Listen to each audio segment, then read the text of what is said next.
Welcome everyone to another episode of Learnin N Stuff. The episode where we go through the exegetical process and apply it to video games. Today we're playing Child of Light.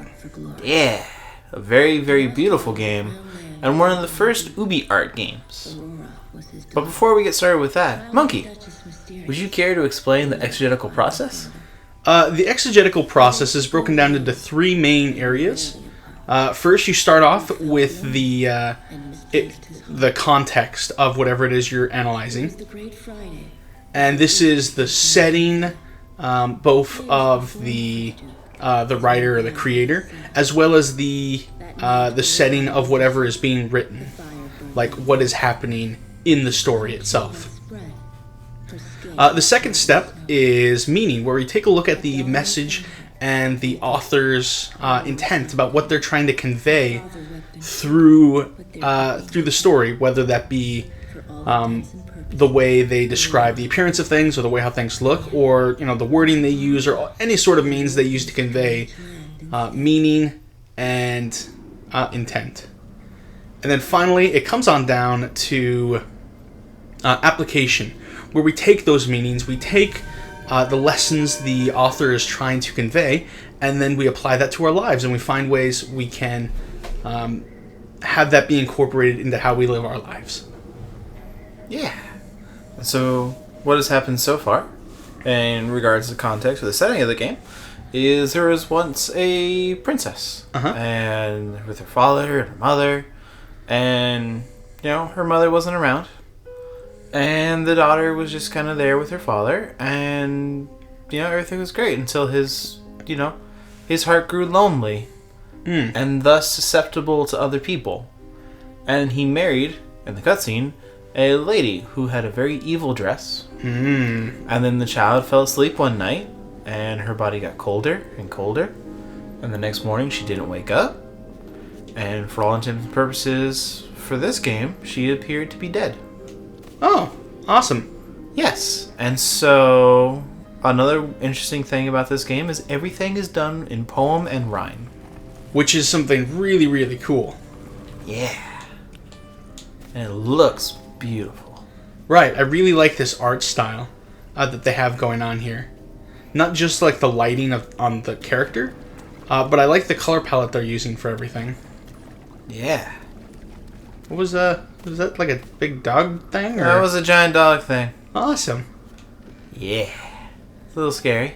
Forgot I'm supposed to go up here. That's all good. So this game actually had an interesting process when it was being made. Oh yeah? So like the big leads behind this game. Yes. Their names escape me and I don't want to butcher them.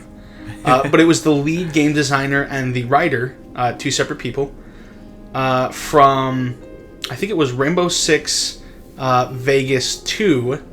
Okay. Which, from personal experience, was sort of an unpolished game that they just sort of put out there. Yeah. But then they went from that to Far Cry 3, which was not only successful, immensely successful, one of my favorite games of all time, but was actually, a really well-made game.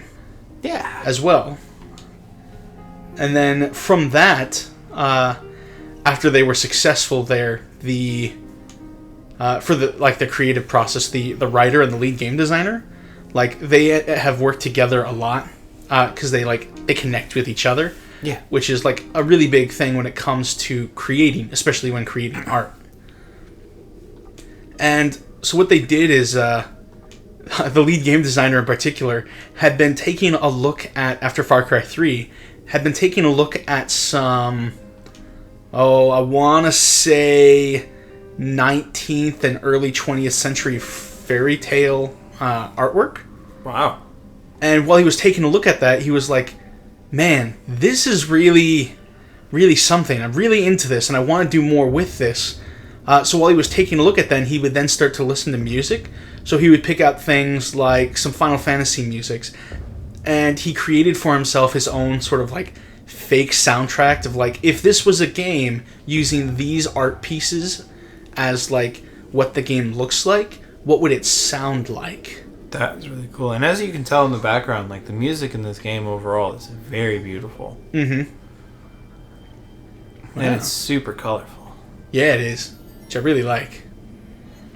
Yeah, so you can definitely tell, like, Far Cry 3 had a lot of use of color. Mm-hmm.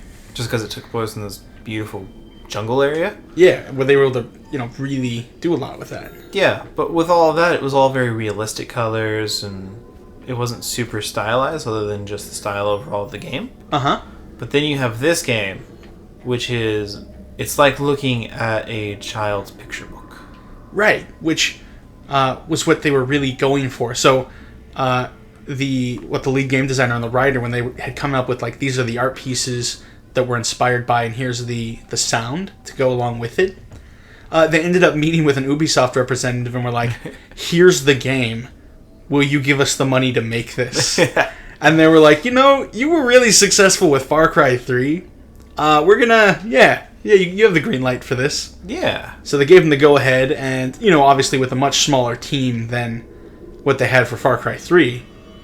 Whoa, that was really cool. Yeah, so this game, since it's called Child of Light, it uses light and shadow in a very interesting way. This entire world has been cast into shadow, and so light is very powerful and very hard to manipulate in order to unlock areas and tell a story overall, because you can tell the foreground is very dark, the background is very dark, and it's only the area that the child is in that is lit up. Right, that seems to be the only place with any light. Also, by the way, was there a face on that door? Maybe. Yes. Okay. It just occurred to me as the door was sliding away. I'm like, that seems important. Yes, it is very important. Pretty much almost nothing in this game goes to waste. There's almost nothing really there for the sake of just being there. Because the flowers, they set the tone of this area. Right. And it's not just frivolously put in there, because everything does have a very watercolor look. And when you're dealing with watercolor, you can't just, throw paint left and right unless you're doing that very particular art style. Right. Of course. And it is an RPG, and it has a very unique mechanic to it. I can see that. So since these creatures are dark, you can cast light on them, and it'll slow down their time that they have to use their actions. Interesting. So everyone is on the bar at the bottom. And what happens is, when you get to the first part of the red, you get to choose your action. Okay. And then it takes amount of time for it to cast. So it could be instant, short, long, medium, or very long. And when it's instant, as soon as you cast it, your timer goes back and resets. Okay. And you start all over again. Oh. It's a very interesting mechanic, and you can do little surprise attacks as soon as the guy wakes up. Very cool. Yeah, and one way you can heal is those little things right there. You can have the other player use them. I'm really liking their use of light. Yes, they use light amazingly in this one. I really love the mechanics, and they get even more in-depth and more interesting the further you go on. Yeah. It seems like they definitely did a really good job of making sure all of the things that are happening, like, it looks like everything, like, even when it cut away to this battle scene, which is not exactly where you were, it still feels like it's pretty cohesive. Yeah, everything feels like it's part of this world, and, not to give Final Fantasy any more, dirt than it gets sometimes. But generally when you're walking around the overworld and you go, yes, there is a massive skill grid that reminds me very much, speaking of Final Fantasy, of Final Fantasy X's sphere grid. Ah, okay. Except it's much more cohesive and makes more sense to me overall. Sure. Okay. And there's more things. Awesome. So, let's see. What's happened so far, like, in the game is, this little girl probably died? Yep. I'm assuming probably from the evil stepmother, because Whoa. that is a... Whoa, you see that in the background there? Yep. That's So, the dress that the lady is wearing in the background Uh-huh. looks an awful lot like the dress that her father, that lady. the stepmother... Stepmother. Interesting. Yeah. Very interesting. And did the, was that lady, her stepmother, was she wearing, like, dark clothing? She was wearing dark purples. Interesting. Yes. Because it seems like, so far, at least what I can tell is, this game is really placing a big emphasis on, you know, like, the significance of light, and light being, like, a positive symbol here. Oh, yes. Like, how all of these, like, you know, each of the enemies you fought, like, it looks like you're directly attacking them with light, you know? Yes, and that gets even more apparent when you get a spell called... Oh, light? Light. Well... And one way you can use this mechanic, interestingly, is, let's say, they're about to attack, and I haven't had my defense up. Sure. I could use the light to slow them down, Oh. which will allow me to catch up, so I could slow that guy down. Uh-huh. Which gave me enough time to go up here to cast defense again. Right. That's interesting. That's very interesting. Yeah, and so now I overtook them, but I could slow them down even more, so I can get some good attacks in. And then after, does this girl have a name? I think I might have missed it. Her name is Aurora. Aurora. So Aurora, you know, wakes up here on this, land? Yes, I mean, in this place. She went to sleep. And in the world that she came from, she was presumed pretty much, essentially, she was all but dead. Okay. And then she woke up here, and as soon as she woke up, she believed it was a dream, so she's walking around, and she's asking for things to wake her up, and how to wake up. And then she found that sword, where I definitely saw her say that, like, oh, it's a good thing I found a sword in my dream. Yeah, there's one thing I really like about this character, is she isn't extremely helpless. Yeah. She is where it's like, well, there's a monster there. I have a sword. I've got this. And I really appreciate that they do that for her character. She isn't just a helpless person. I don't know if this is going to be a thing later on. Yes. But what I saw is that also the person who gave her the sword, like that statue that the sword was in front of. The Lady of the Forest. Lady of the Forest. Did we see her mother? That could have been her mother. That's sort of my initial thought, is I'm wondering if that's what that is. And maybe we'll find out more later on. I really hope we do. Oh, I'm sure we'll find many other things. Yeah.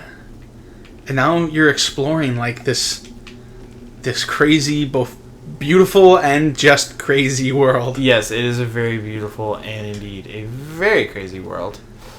I can understand why she would think she's dreaming here. Yeah, because, I mean, colors are not like how they should be. Everything is very stylized, and, you know, the real world does not work like a water painting. Right, and she just got a sword and is killing things. Exactly. Monsters that, you know, normally don't exist. Yeah. I assume that's, you know...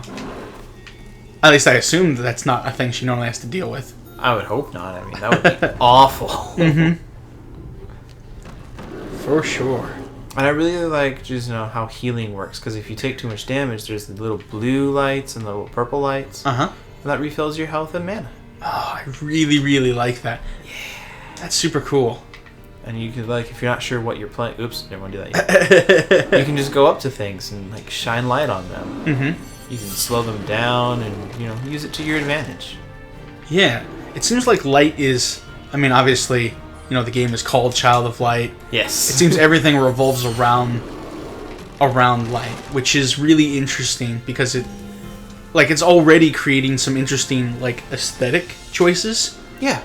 But then it also, like, I know in a lot of places, like, light is, you know, light tends to have a fair bit of symbolism about it, which is interesting.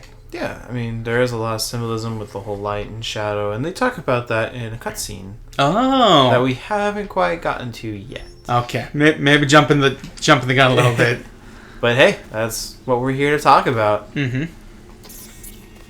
Blind spider, because spiders are evil. Yeah, well, look, the Queen of Light. Okay. Yes. And a flying thing in the background. And a carriage. Help me, Aurora. See? That's her name. Okay. And we've got... They established this little light dude as a friend, right? Yes, this is Firefly. Okay. He's pretty much helping you along the way. And if we had a second controller for the Xbox One, or if those of you at home have a second controller, another player could be controlling this light and helping you out. So they could collect the health that they need and a bunch of other things. So you see how defend is instant? Yeah. Starlight is long, and slash is medium. Okay. So I'll use slash just as an example. Sure. And just watch at the very bottom where it says cast, how long it takes to get there. Okay. How it really wasn't that long. Right. And then we're going to slow her down. And this time it says long. Yeah. Where it takes a bit longer to get there. Right. Not too much longer, but I can definitely see there being a difference. Yes. And yeah, since these are all dark creatures, they're vulnerable to light. That's really cool. And the more interesting thing about that, there we go, collect some health, is where it says cast. If you hit somebody while it says cast, it'll postpone their turn and send them back. Whoa. That's awesome. Yeah. And there's also... Alright, so you have equipment in pretty much every RPG. Yeah. This one handles it a little bit differently. Okay. Where you have these little oculi. Right. And this is a ruby. And since it's red, that means fire. Mm. However, I'm applying it to my sword, which will give me fire damage. Okay. Which is strong against earth, but weak against water. Okay. Or I could take that same equipment and apply it to my armor. Ah. So I am now resistant to fire damage. Hmm. Or I can give it to, you know, the crown, and that gives me 4 more health. Interesting. And then later on, you can actually take multiple of these and craft your own. Oh, that's really cool. I like this. So you can take 4 fire ones and make them into bigger fire ones. Or you can take a fire, water, and earth and form them into a white one. And they just keep going from there. It's really interesting. Yeah, this through playing it, I've really enjoyed that. For one, you don't take fall damage. And just these really interesting mechanics that they have set in the game. I also like how that's cohesive with everything else. The decision of like the equipment to be, at least so far, we've only seen it being a ruby, which happens to be something you could focus light through. Exactly. And you notice a lot of that the more we go on. Yeah, I'm really hoping to see that a lot of these other oculi or things like that, things we could focus light through, because it seems like that's really what's going on here in this setting. Oh yeah, like they'll talk about it later, how this world was once very full of light, and then what happened was an evil, I don't want to say witch, but sure, one evil person in the world cast shadow across the entire land. And that's why everything is so dark now. Okay. And one thing this definitely does teach you patience, because if you take the time to defend before an enemy, right, because you're defending, you've sacrificed some of your time in your turn. It returns it to you by increasing how fast your turn goes by 50%. Which is that's really nice. Yes, especially in a game where this is all about time. Right. And light. Time and light. Two very, very essential things to humans. Oh, yeah. Also, I like how we started off in a forest, and now we're, like, in these ruins. But, like, there hasn't been, like, a huge deal about it. Like, it's definitely there, and it's something that's going on, and I'm pretty sure we're going to find out more about it. But this is interesting that this is giving us, like, a bigger perspective of this world. Oh, yeah. Like, everything is just intermingled and together, and it kind of shows you almost can't really separate them completely. Right. As much as, humans like to do, we try to get nature as far away as we can from, our buildings and our cities. Yeah, that normally doesn't work out too well, though. No.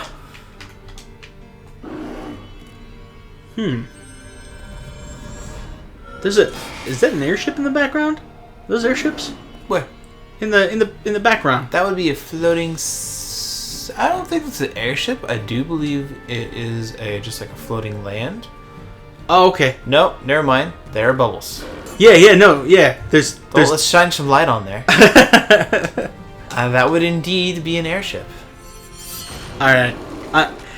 Before I was digging this for the art style, but now, it's the art and the setting, and this just seems all sorts awesome. Oh, it's an amazing game. I've loved every minute of playing this, and I'm really excited to... we won't, because of the nature of this series, we won't play the entire game. Right. However, I am greatly looking forward to playing it from start to finish. Yeah, after we're done recording. Oh, yeah.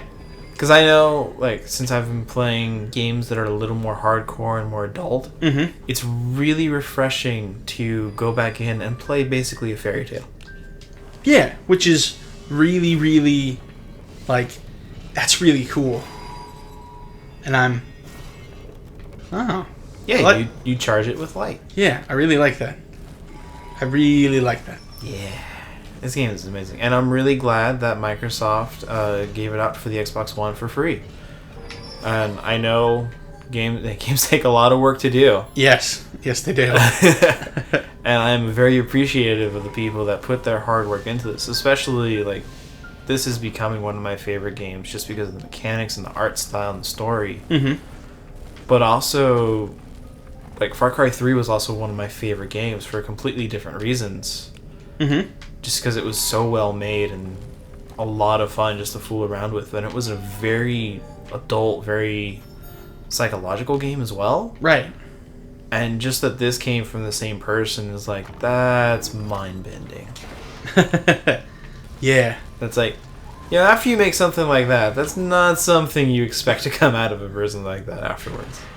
Right. Yeah, that's not that's not something I would have imagined is a natural progression of, what we should do after Far Cry? We should make a game called Child of Light where it's about a fairy tale. Yep, and not just any fairy tale, all the fairy tales. Yes. But with the fairy tales, the beginning of this one is very Snow White. And what is that? That would be kind of like a special chest. Neat. Where you get another oculi. Interesting.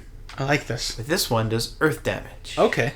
Where I can put to my sword and add lightning damage. Sweet. With strong lightning attacks. Awesome. What happens if I put it here? 2 max health. Huh. It seems the ruby's better for the health. Yes. Ruby's better for health. Emerald better for attack. Yeah, and that I can see where that's a natural decision to make, just based on colors and light. Have you fought that thing yet before? Nope. Is that a thing you can fight? Yes. Oh, interesting. However, the first time I did this, I was not aware you could fight that. Oh. It was very scary. Yeah, no, I can see why it would be. Because these, these things are not, it's a fairy tale, and so you naturally have things in fairy tales that are, kind of scary. Oh, yes. That's a very common thing. But these definitely, you've got ghosts, you've got kind of gargoyle-looking things, you had weird skittering monsters, Oh, no, this is very, fairy tales are, if you go back to, the original Grimm's fairy tales, they were not happy stories. No. In any way, shape, or form. No, they were not. And this, I feel, kind of takes a happy balance between them on how, it has that more, Disney, very colorful, very cheerful approach to it. Right, just take a look at that right there. Exactly, and everything is very, empowering and helps you out. But at the same time, there are very scary things, and I feel as we go on, it'll cover more deeper aspects of a story. There's the Lady of the Forest again.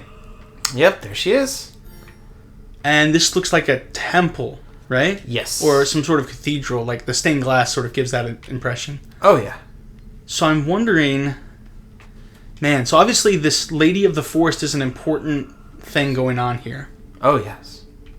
And I love how the Lady of the Forest is important, but also just the sense of rhyme that's in everything. Right. Such as beware, a spell has been cast, someone is trapped beneath the glass. Yeah. And that is just, the entire story is told in rhyme. And I absolutely love it. For sure. Oh, okay. Now you have to switch them and go with the blue. Nice. I like it. Yeah. I like it a lot. And now we're freeing the Queen of Light. Yeah? Maybe? I believe... At least that's what it that says. is the Lady of the Forest. That would make sense. But it could also be the Queen of Light.